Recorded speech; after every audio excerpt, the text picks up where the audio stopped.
Good day. As I have discussed in various programs on this channel, 2021 is turning out to be an important year, probably a year which future historians will look back upon as marking the dividing line between the post-Cold War era, the era when the United States was the undisputed world power, leading what was at that time an increasingly globalized political and international system, and a new system of international relations, which is emerging today, in which we have returned to a new form of bipolarity, a system which sets off the power of the United States and its Western allies against the power of the Eurasian states led by Russia and China, with China increasingly taking the lead as the major adversary that the United States is pitted against, but with Russia also maintaining its importance.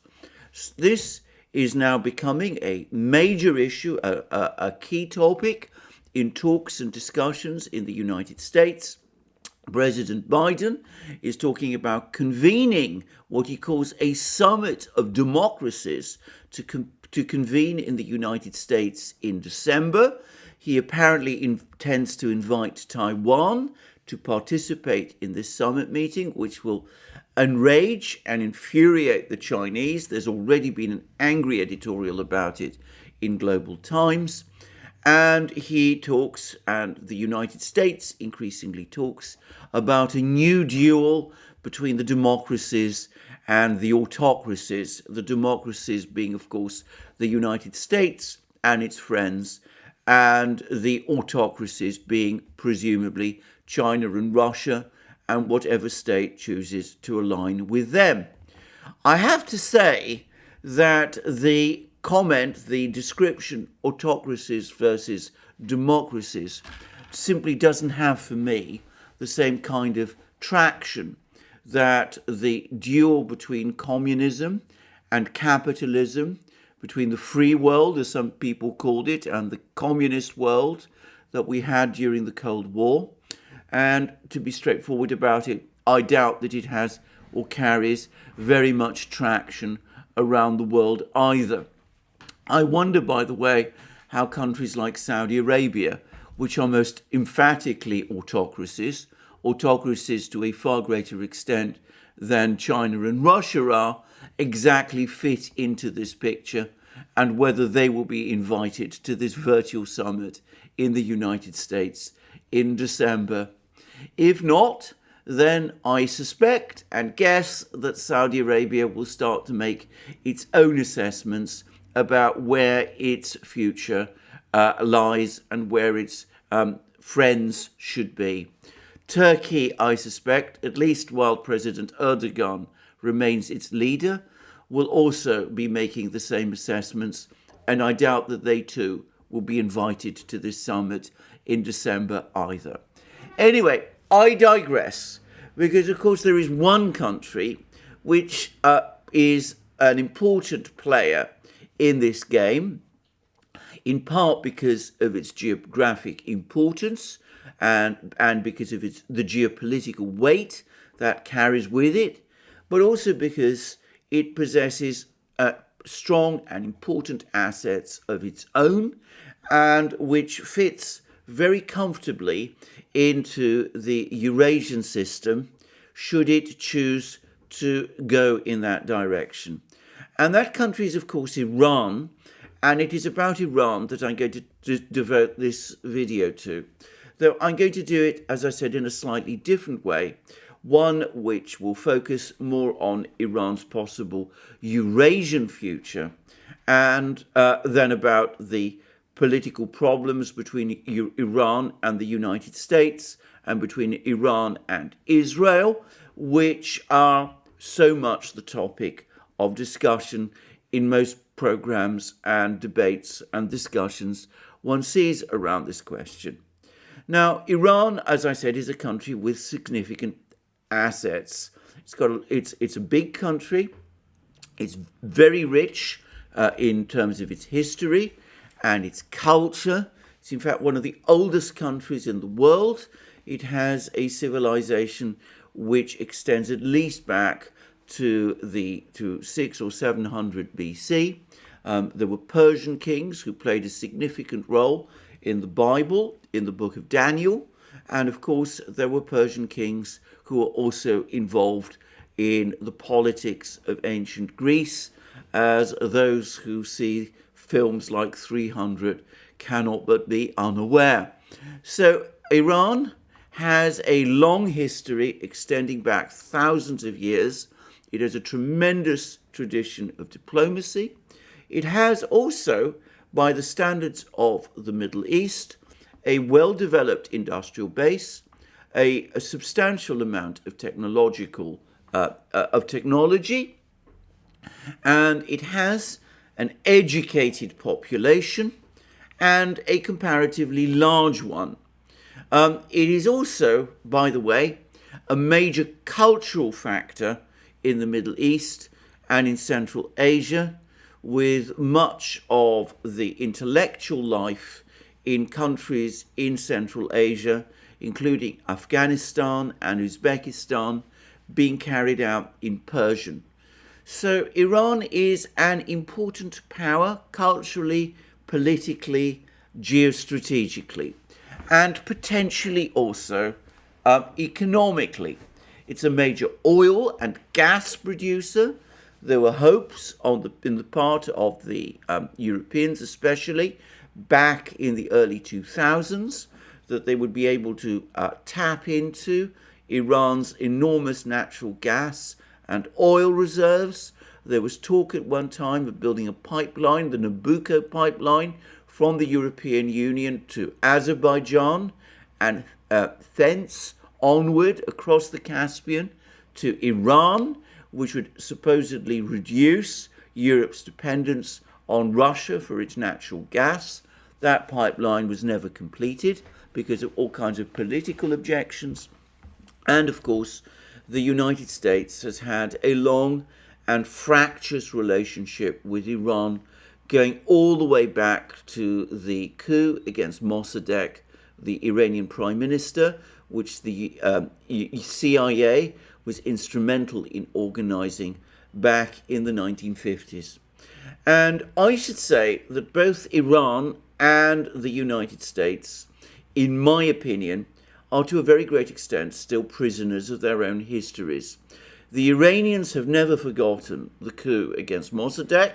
They have also never forgotten the United States' role in supporting the former Shah, Mohammad Reza Pahlavi, less a king, in my opinion, and more a dictator of Iran from the 1950s until his overthrow in the Iranian Revolution of 1979, whilst the United States, for its part, has never quite forgotten or forgiven the US embassy seizure and hostage taking that took place directly after that revolution, when Iranian religious students burst into the US embassy in Tehran and took the diplomats in that embassy hostage and held them prisoner for around a year.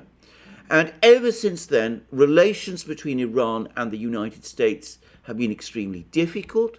There have been at various times tentative efforts by both sides to re-establish some kind of relationship, but all of these have ultimately failed and broken down because of, in some ways, the legacy of the past and the distrust and antipathy which has built up over the past. And I still find many of my American friends speaking about Iran in passionate words, talking about it as a center of terrorism, as a center of violence, as a dictatorship, a country that the United States must confront in order to protect itself and its friends. And it is a fact that Iran conducts a very active diplomacy in the Middle East. It has forged alliances with essentially the government of Iraq, which is Shia dominated, Shiism being the branch of Islam which is dominant in Iran and which is also the majority belief system of belief in Iraq. And Iran and Iraq have overcome what have been a long history of hostility to become de facto allies, though it is fair to say that there are some people in Iraq who are uncomfortable with this alliance and who sometimes push back against it. And Iran also has established close relations with Shia religious groups and militias in places like Syria and Lebanon, and is the major sponsor of the Hezbollah movement in Lebanon, which is pitted against the US's great ally in the Middle East, which is Israel. Iran also backs the Houthi movement in Yemen, which, contrary to what many people think, is not Shia, and it also supports its Shia co-religionists in Saudi Arabia and Bahrain, which ensures that the governments of those countries are also deeply hostile to Iran. Last but not least, Iran has a very long history of alliance with the Assad government in Syria, which is a crucial bridge for Iran to supply its ally Hezbollah in Lebanon.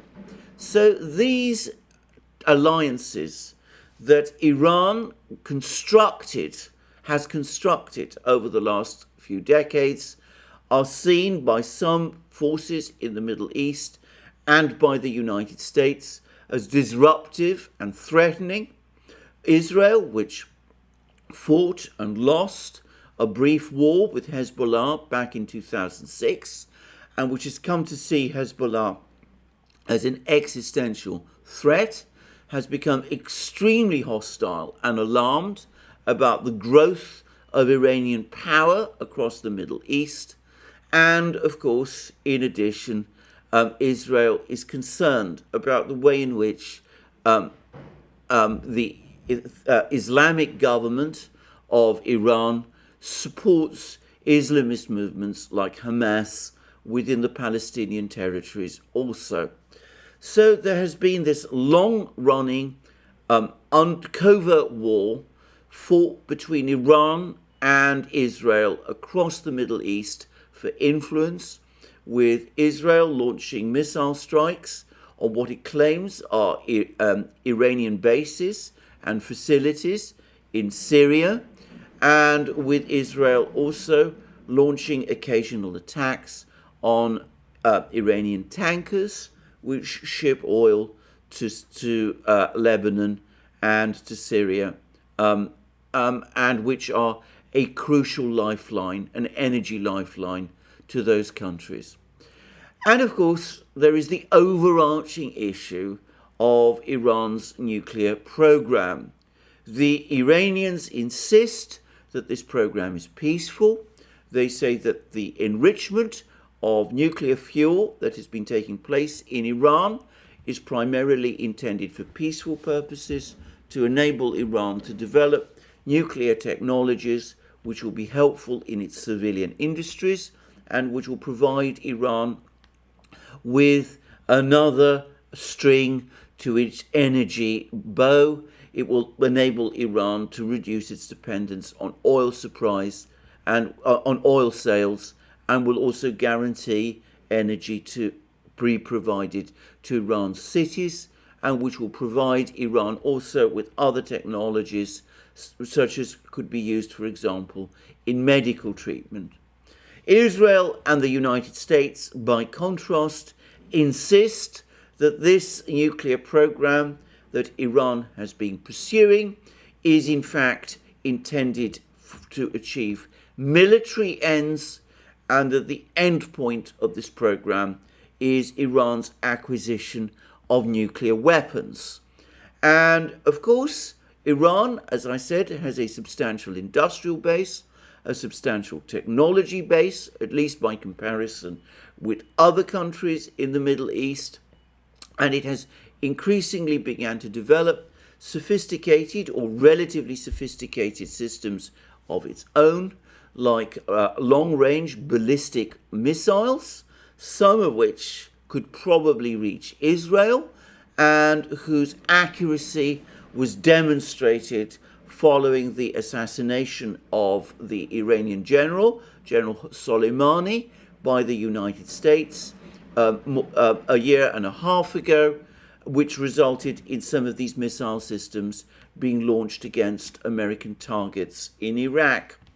And the fear, the worry must be that Iran, despite its denials, will indeed develop a nuclear weapon system, a nuclear bomb, and will place nuclear warheads, on these ballistic missiles, in which case Iran will acquire a very powerful military capability, nuclear capability, which would act as a geostrategic game changer in the Middle East, establishing Iran as the other nuclear power in the Middle East, Israel being the first, and changing the balance of power in the Middle East.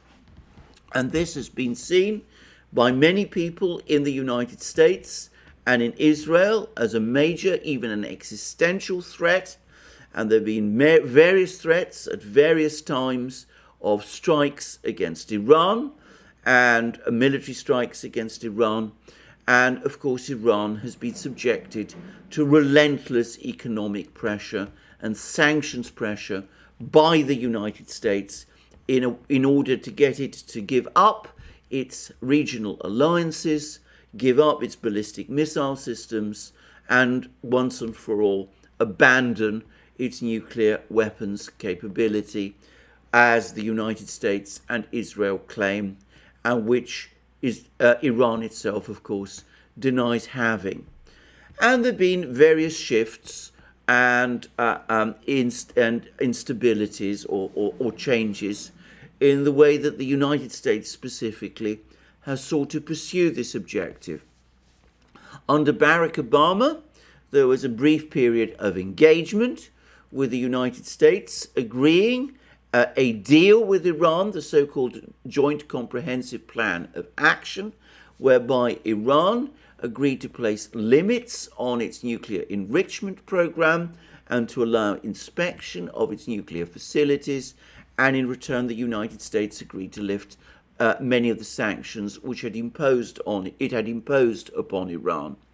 The next administration, that of Donald Trump, however, came along and scrapped the JCPOA. It said that the JCPOA was a bad deal because it did not provide a terminal point for Iran's nuclear enrichment and was in fact only time limited. And it went forward and it reimposed extensive sanctions upon Iran, more extensive than those which had preceded the JCPOA, and made extraordinary demands on Iran, making little secret of the fact that its ultimate objective was regime change in Iran, to be provoked, hopefully, by large-scale protests within Iran, leading to the eventual overthrow of the Islamist government there. And that policy, to many people's surprise, appears to have been followed by the current administration. I say that because the current administration, though it denied that it wanted to pursue these policies, indeed Joe Biden campaigned during the election on the basis that he would take the United States back into the JCPOA. Well, the new administration, instead of doing that, has instead pursued what is essentially the same policy as that of the previous Trump administration, rather than going back to the policy of engagement followed by Barack Obama. So we see that the current administration in Washington, in the talks which have taken place in Vienna, just like the previous Trump administration, insists that Iran give up its ballistic missile systems, end its alliances across the Middle East, come to all sorts of far-reaching agreements with the United States, which go far beyond the terms of the original JCPOA, only to find that Iran is not prepared to move in that direction and insists that the JCPOA should be returned to in its original form. And this has created a stalemate and a standoff, with every sign now that the JCPOA is in very serious trouble, and that this confrontation between Iran and the United States is shortly going to take a further great upward spiral. And over the last few days, we have seen talk of something which both the Obama and the Trump administrations, very different though each of them was, always declined to do, talk of the United States either launching some kind of military strike against Iran or greenlighting a military strike against Iran by Israel. And the cause or pretext of this is an attack on a Liberian-flagged Japanese oil tanker, the Mercouris, which took place in the Gulf and which is believed to have been somehow connected to a company, Zodiac Maritime, which is owned by an Israeli billionaire, Eyal Ofer. And it's been unanimously said by the United States, by Israel, and by the key Western countries that constitute the G7, that Iran was responsible for that attack.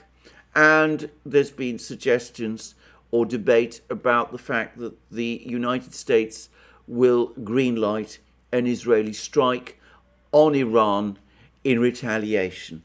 Now, there's been much talk about this over the last few weeks and days, but so far, as of the time of the making of this video, no such strike has yet taken place, though there are also reports that a British SAS force has been sent to the Gulf, to Yemen, and will also be investigating the possibility of Iran's involvement in the attack on Mercer Street. And that, I think, is where we stand with Iran's overall position in the Middle East. It faces severe economic pressure from the United States and its allies. Its economy is, by all accounts, in a bad way. It's experiencing a water crisis in Iran itself, but it is standing firm on all issues of foreign policy.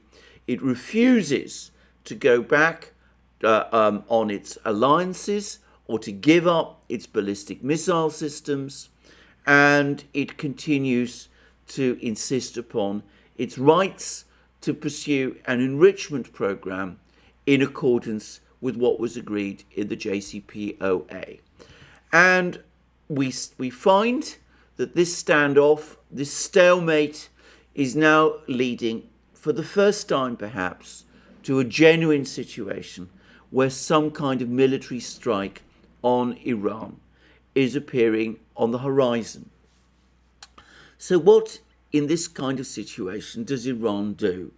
And it seems to me that given that Iran is in no position, it seems, to reach out to the United States, the supreme leader of Iran, Ayatollah Khamenei, has said that it was a mistake by Iran before to trust the United States over the JCPOA and to think that anything realistic could come out of negotiations with the United States on that topic.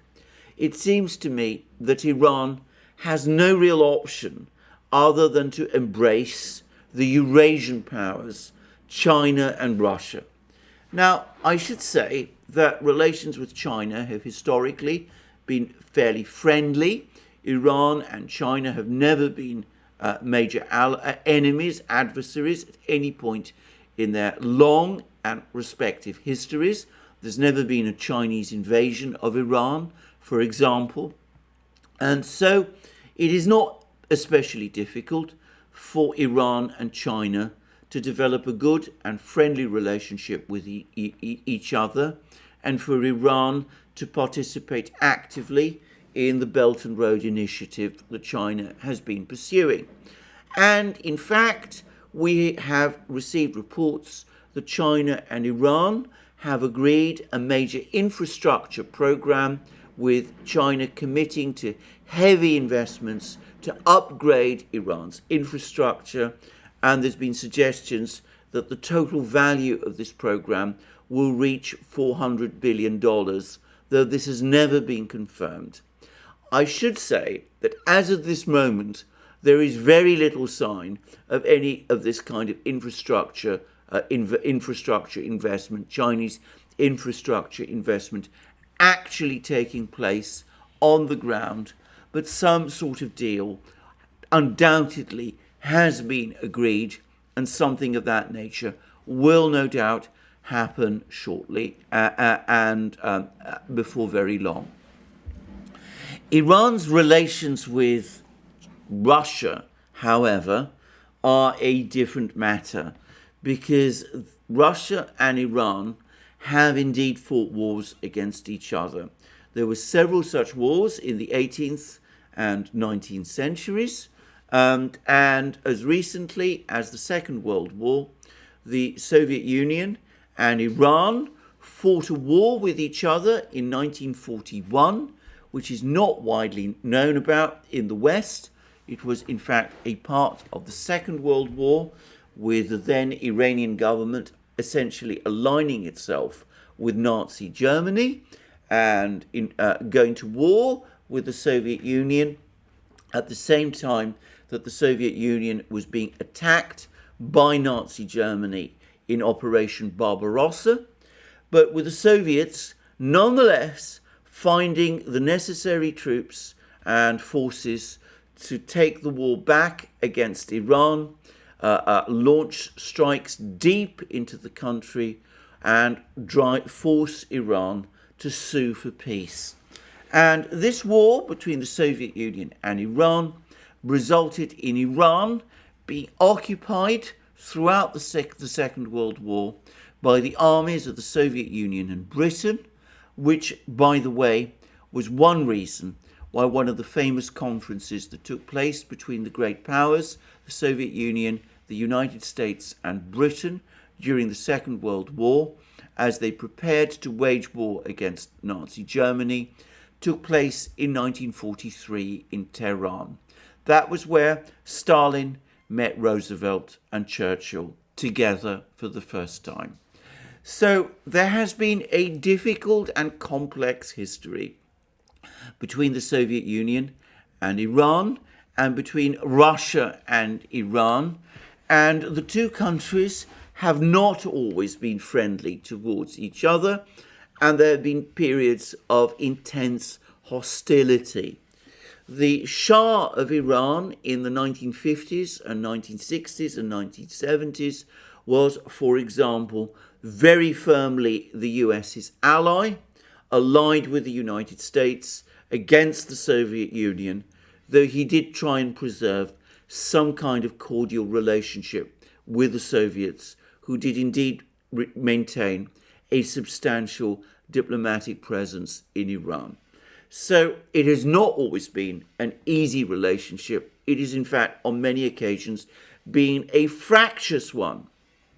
And in addition, despite the fact that Iran and Russia, and Iran and the Soviet Union have been neighboring countries, economic linkages and indeed transport links between these two countries are extremely poorly developed. The Russians have been involved in building, or rather I should say completing, the construction of a nuclear power station at Bushehr in Iran, but otherwise they have not invested very significantly in the Iranian economy, and it remains remarkably difficult to travel from Russia to Iran up to this day. There are very few road and rail links, for example, despite the fact that the two countries are neighbours across the Caspian Sea and have been neighbours in the past across Central Asia. So this has been a difficult relationship, but it is a relationship that has been gradually, ever so slowly, becoming warmer. And partly, it must be said, because the two countries have found themselves allied with each other, or at least working together in Syria to try to defeat the Islamist insurgencies which have been launched against the Assad government in Syria, which is an ally both of Iran and of Russia. And it should be said that though this alliance in Syria between Russia and Iran has not always been easy or even close, it has provided the Russians and the Iranians with a knowledge and an appreciation of each other which perhaps they did not have before. In addition, Iran has gradually, ever so gradually, started to buy weapon systems from Russia. It bought S-300 air defense missile systems, for example, though this also became a bone of contention when the Russians complied with United Nations security sanctions on Iran, which they also voted for, and temporarily, as it turned out, delayed the delivery of these missile systems. Well, those missile systems have now been delivered, and it seems that military cooperation between Iran and Russia is gradually developing. Having said all of this, having explained that Iran's relations with China are very good, but Iran's relations with Russia have been complicated, it remains the case that they are better. The relations with Russia are significantly better than the relations between Iran and Israel and the United States. And over the last few months, there has been the first signs that those relations are getting warmer still. A few months ago, the head of Russia's Security Council, rather the Secretary of Russia's Security Council, a top-ranking official called Nikolai Patrushev, went so far as to refer to Iran as an ally of Russia's, and it seems that the Russians are now in talks with the Iranians to supply the Iranians with more advanced weapon systems, especially and specifically aircraft.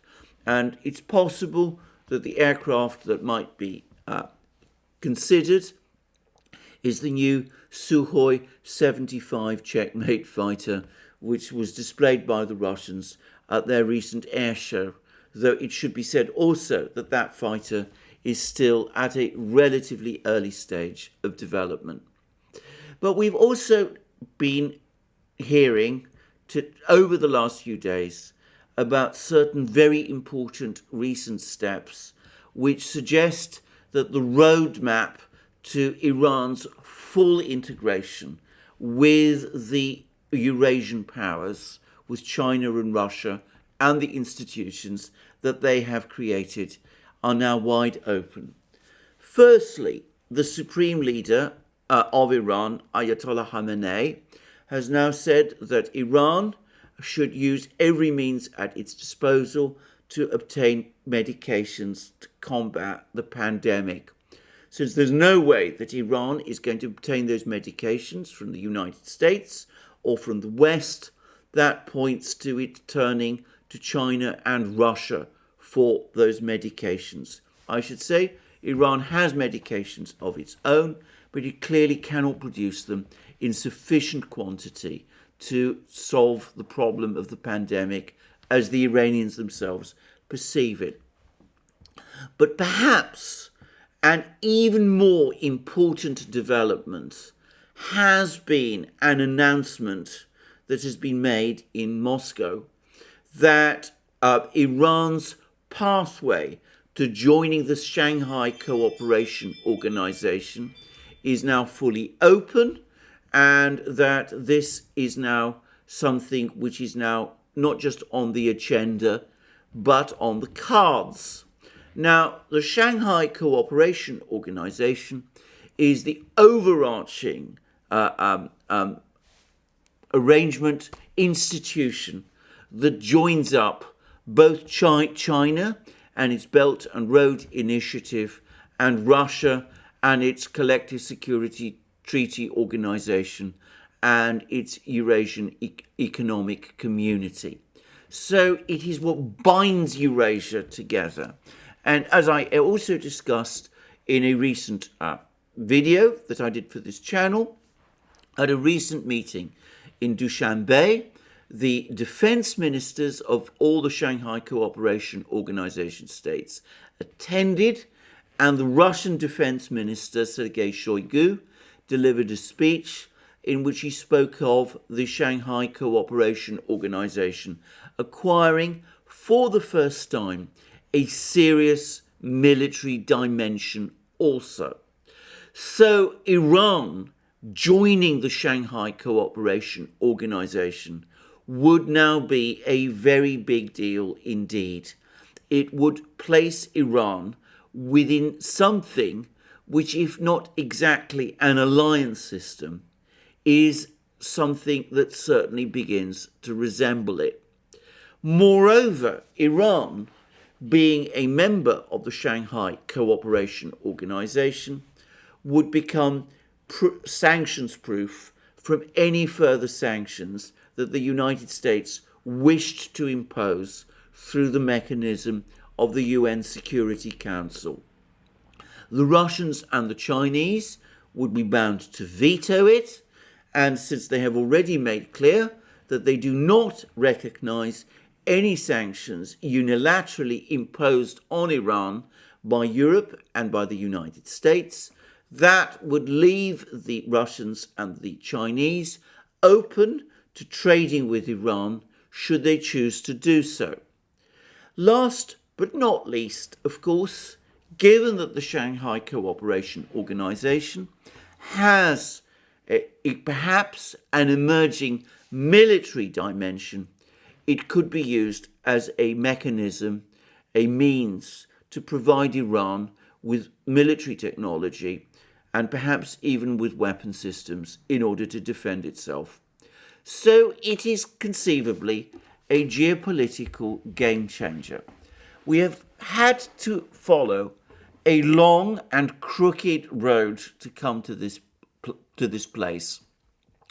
Iran has had to get over its long-standing suspicions of Russia, which still exist on the part of some Iranians, some of whom, by the way, still hanker for a closer relationship with the West, with Europe, and with the United States.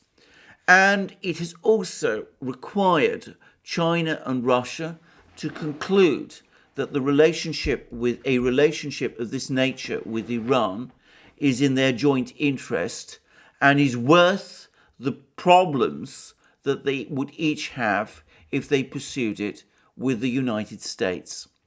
But it seems to me that that point has now been reached. Iran has been left with no choice. It now realizes that any pursuit of a rapprochement with the United States, with Europe, with Israel too, is simply not on the agenda, and that Israel in particular remains an existential threat, and that it is backed by the United States and by Europe in that regard. And the Russians and the Chinese are now so disillusioned about their relationship with the United States that they have concluded that pursuing a Eurasian policy that links them together and which brings all the states of Central Asia under their wing is in their joint interests, rather than a policy of trying to mend fences in some way with the United States and with Europe. So, given that that is so, they might as well move forward with a arrangement with Iran that serves their interests and Iran's also, and which consolidates the Eurasian community system that they are both now creating.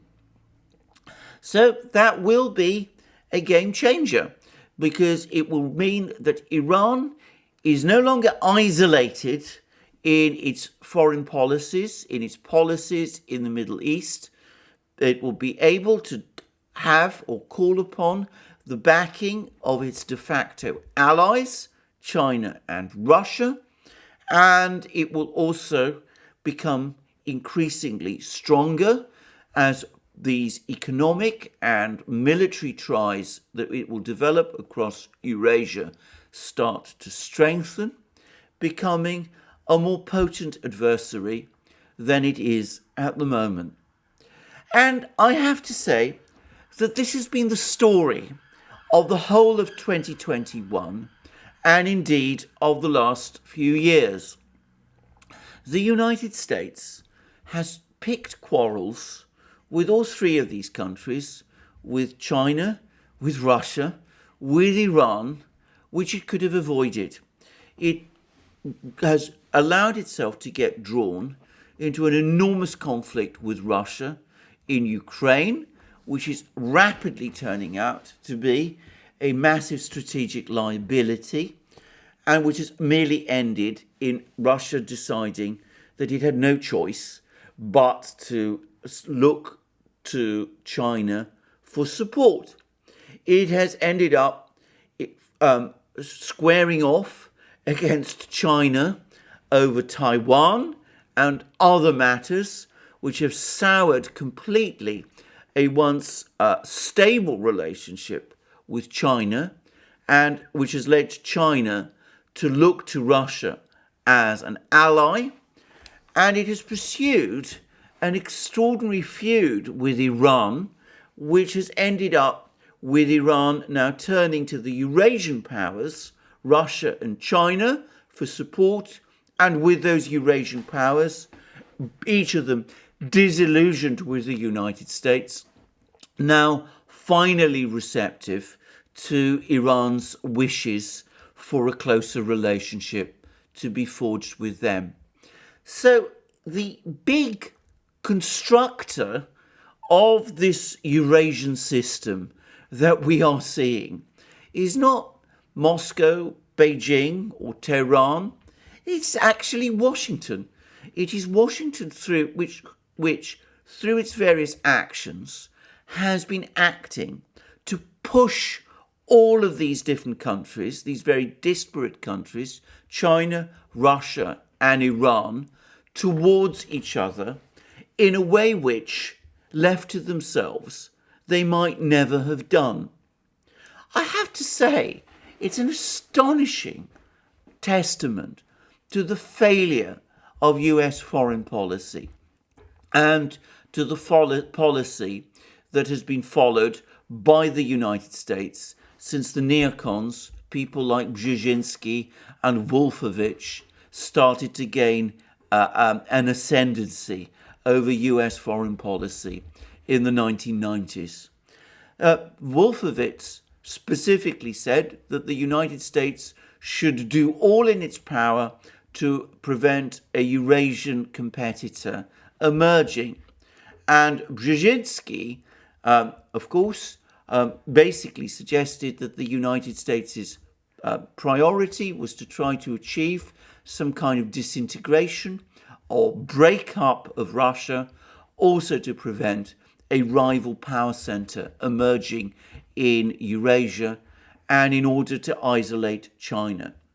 Well, as a result of all the things that people in the United States have done, guided by the philosophies of Brzezinski and Wolfowitz, the exact opposite has happened. A Eurasian power centre is indeed emerging, and far from disintegrating, Russia is integrating itself into it and is becoming a key part of its architecture. I cannot remember in history a foreign policy trajectory that has turned out so badly and catastrophically wrong. And with respect to Iran, we can now see the consequences. The United States, before very long, it seems to me, is going to have another front to worry about on top of the front it has against Russia in Europe and against China in the Pacific. It's now going to find itself facing off against Iran in the Gulf and in the Middle East, only this time it will be an Iran backed by China and Russia. Well, I can't imagine anything more misconceived and more disastrous than the way things have turned out. And what is even stranger, what is particularly odd, is the way in which the neocons and their acolytes in Washington seem unable to learn from any of this or to change the direction their policy is taking. But there we are. The people in Moscow, Beijing and Tehran, when they have moments of reflection, must themselves be bemused by all of this. But as they grow together, as they discover their power, their joint power, which they will, perhaps one day they might even have cause to thank their neocon friends in Washington who have brought about that great Eurasian power system, which they always said it was their objective to prevent. Thank you for joining me for this video, rather an analytical video on this topic of Iran today. I look forward to you joining me in future programs on this channel. Please also remember to check out our main channel, the Duran, where I do programs with my colleague and friend Alex Christoforou. And please also remember to check out Alex's channel. You will find links under this video. But please specifically go to our other platforms, BitChute, Library, ODYSEE, Rumble, the new free speech platform SuperU, and especially Locals, where we have a thriving community and we have great plans, including plans to develop live streams and live streams which I myself will be participating in personally. So please join us on Locals, and please, of course, also look us up on our other platforms.